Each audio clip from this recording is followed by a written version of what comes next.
হ্যাঁ চিনছি। এখন তোর লাগে আমি কি করতে পারি? আরে বেটা কতদিন পর বিদেশ আইছি, চাচাই কই? আরে এবারে তো তোর কোনো চাচা মাসা থাকে না, এবারে তো আমি থাকি। যা এখান থেকে বারো। দেখি মুন্নার একটা ফোন দেই। চাচা আসসালামু আলাইকুম। ওয়ালাইকুম আসসালাম। ওই যে ফলোর ডালের কাজ ধরছি তো, তুই তাড়াতাড়ি আমার অ্যাকাউন্টে 2 লাখ টাকা পাঠা। কত 2 লাখ? হ্যাঁ চাচা টাকা তো লাগিয়ে দিচ্ছি, কিন্তু বাড়িটা নিজের মনে করে করে। আচ্ছা বাবা, তুমি কোনো টেনশন করো না, আমি তো আছি। আরে বাবা, তোমার বাড়ি মানে আমার নিজের বাড়ি, আমার নিজের বাড়ি মনে করে আমি কাজ করতেছি, তুমি খালি টাকা পাঠাও। আচ্ছা ভিডিও কল দিতেছি। আচ্ছা দেন দেন, ভিডিও কল দেন। এই যে দেখো তোমার বাড়ির কাজ চলতেছে, তুমি জানি আবার হুট করে বাংলাদেশে চলে আইসো না, তুমি তাড়াতাড়ি টাকা পাঠাও। তোমার বাড়ির কাজ শেষ হইলে তোমারে ফোন দিব, এরপরে তুমি দেশে আইসো। হ্যাঁ চাচা, বাড়িটা তো মাশাআল্লাহ ভালো করেই করতেছে। এই যে দেখো এদিক দিয়ে সিঁড়ি। ঠিক আছে, আমি টাকা পাঠাই দিব, আপনি টেনশন করেন না। আপনি খালি বাড়ির কাজ করতেছেন। আপনি আমার আপন চাচা, আমার বাপের পরে আপনার স্থান। আমি আপনার বাপ বলেই জানি চাচা। চাচা আমি আমার নিজের নামে অ্যাকাউন্ট করিনি, আমি আপনার নামে অ্যাকাউন্ট করছি, আপনার নামে টাকা পাঠাই। আপনি ছাড়া আর আমার আছে কেটে দুনিয়া এখন। আসো বাবা রাহত আলী, টাকাটা পাঠাই দিও। ঠিক আছে চাচা, রাখেন। বাইরে করতেছে 100-100।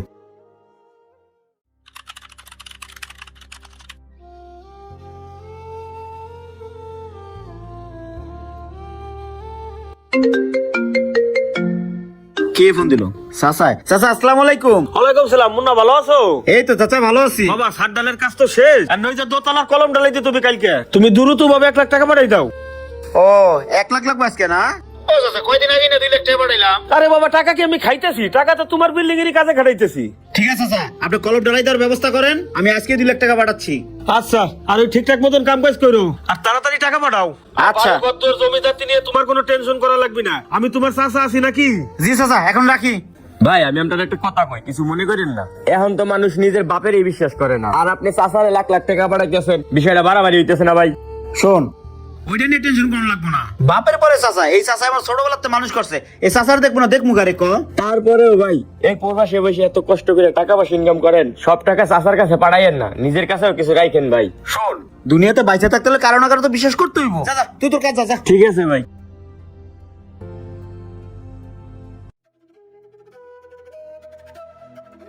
আব্বা তুমি আমার ডাকছো না? হ ডাকছি। তুমি এগুলা কি করতেছো? নিজেই কামলা দেওয়া শুরু করছো? আরে এটা কামলা কম নিছি আজকে, এই জন্য আমি নিজেই কাজ করতেছি। এটা কামলা নিলে তাজিরে দিয়ে লাগে, বাইশটা কিছুটা সেভ করতেছি। আজকে যদি মুন্নার বাপ বাইসে থাকতো, কামটা তো সেই হতো, এই জন্য আমি করতেছি। বাইশটা বিদেশে এত কষ্ট করে টাকা পাঠায়, মান রাখছবি না?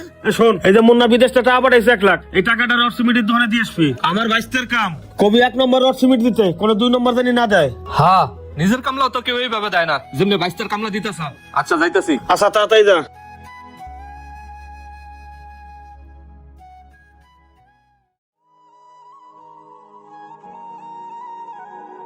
হ্যাঁ রডগুলা নিয়ে যা। মুন্না ভাই শুনলাম আপনি নাকি বাংলাদেশে চলে যাইতেছেন, আর কি আসবেন না? হ্যাঁ তুই ঠিকই শুনছস, মেলা দিন তো রইলাম প্রবাসে, আর ভালো লাগে না। বাংলাদেশে যাবো, দেশে যে একটু বিয়া শাদী করবো, ব্যবসা বাণিজ্য করবো, বাড়িতে করাই আছে, টেনশনের কোনো কারণ নাই। তুইও দোয়া করিস এই প্রবাসে জানি আর কেউ না আসে। প্রবাসে যে এত কষ্ট, আল্লাহ এই কটা বছর তো আমি কেমনে পার করছি, এটা আমি জানি আর আমার আল্লাহ জানে। হ্যাঁ ভাই, আমি আর কিছুদিন পরে বাংলাদেশে চলে যাবো, এই পূর্বার জীবন আর ভালো লাগে না। দেশে যাইয়া মাটি কেটে খামু, তাও মা বাপের সাথে থাক। ঠিক আছে, দোয়া করিস। আচ্ছা চাচা, কন্ট্রাক্টর থাকলে পর বকাবই করবো, যা। আচ্ছা ভাই যাইতেছি।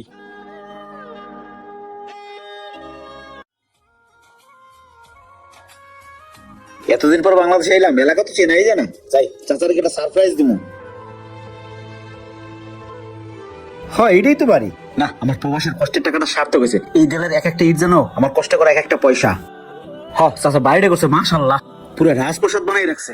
না চাচার যে বিদেশ থেকে টিয়াগুলো পাঠাইছি, টিয়াগুলো কাজে লাগাইছে, আর বাড়িটাও আমার মনের মতো হয়েছে। কিন্তু বাড়ির আশেপাশে তো দেখতাছি না, বাড়ি তো ইউটিউব ভিডিও কলে দেখাইছে।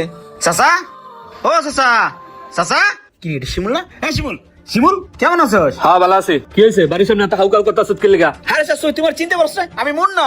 হ্যাঁ চিনছি। এখন তোর লাগে আমি কি করতে পারি? আরে বেটা কতদিন পর বিদেশ আইছি, চাচাই কই? আরে এবার তো তোর কোনো চাচা মাসা থাকে না, এবারে তো আমি থাকি। যা এখান থেকে বারো। ও তুই চাচা ডাক দে, যা। আরে তোর এখান থেকে যাইতে গেছি না, যা ওই সামনে যা, দেখ যা। আরে হ্যাঁ শিমুল, শিমুল শোন। হ্যাঁ শিমুল কি হয়েছে রে? তুমি দেখো কি হয়েছে। আরে এই তো চাচা আইছে। চাচা ভালো আছেন না? আসসালামু আলাইকুম। ওয়ালাইকুম আসসালাম। হ্যাঁ ভালো আছি। কি রে কোয়া নাই বলা নাই, হঠাৎ করে তুই বাংলাদেশে চলে আইলি? হ্যাঁ চাচা চলে এলাম, বিদেশে আর ভালো লাগে না, বাংলাদেশেও মন টানলো, আপনাকেও দেখতে মন চালো, এই জন্য চলে এলাম চাচা। কিন্তু চাচা বাড়িটা তো করছেন মাশাআল্লাহ, পুরাই রাজপ্রসাদ, এলাকার ভিতরে নাম করা বাড়ি করছেন চাচা, আমার অনেক দিনের স্বপ্ন পূরণ করছেন, ধন্যবাদ। তা চাচা চলেন ভিতরে যাই। ভিতরে যাবো মানে তুই কই যাবি? এটা তো আমার ছেলে শিমুলের বাড়ি। শিমুলের বাড়ি মানে? চাচা মজা করতেছেন না? ভিডিও কল আপনি আমার বাড়িতে দেখাইছেন না? যতবার আপনি টাকা চাইছেন আমি তো ততবারই টাকা পাঠাইছি, তাহলে ওই টাকাগুলো কি করছে? উনি যেই করে টাকা পাঠাইছে সেইটা দিয়ে বাড়ি করা যায় না? এই বাড়ি করতে আমার 1 কোটি টাকা খরচা গেছে। ওই তোর জন্য যে খেতে খালি জায়গা রাখছি ওখানে যে কোনো রকম একটা বাড়ি করে থাকে যা। চাচা বাপ বলে যাওয়ার পর থেকে আমি আপনার বাপ বলে জানছি, আপনি এখন কি কইতেছেন এগুলা? আপনি যখন যা চাইছেন আমি খাই না খাই বিদেশ থেকে টাকা পাঠাইছি। আমি বিদেশ যাই নিজের নামে কোনো অ্যাকাউন্ট কই নাই, আপনার অ্যাকাউন্টে আমি টাকা পাঠাইছি। আজকে যদি আপনি আমার এই কথা কন চাচা আমি কই যাবো কন? চাচা আল্লাহর আরশ খাই পড়বো এমন কথা কইন না চাচা। এই শোন, আবেগ দেখায় কোনো কাম হবে না। তোরা যা কইছি তাই কর। ওখানে বাড়ি করে থাকলি থাক, নইলে সীমানা চাচা চলে যায়। আমার জায়গা জমি কিচ্ছু লাগবো না, আপনি খালি আপনার বাড়িতে আমার একটু ঠাই দেন চাচা। চলেন চাচা ভিতরে ভিতরে কথা কই। ভিতরে যাওয়া লাগবে না। এই শিমুলে চাচা শোনেন, এই এত কথা কিসের? যাই এখান থেকে যা যা চাচা যা। আমার কথাটা একটু এই শুনেন। বেটা, চাচা, এই ও বেটা, চাচা, এই বেটা, চাচা আপনি তো হ্যাঁ? জানেন আমি এই তো আমি তো নিয়ে আমার কেউ নাই। এই যা। চাচা ও চাচা আমারে খেদাই দিন না চাচা।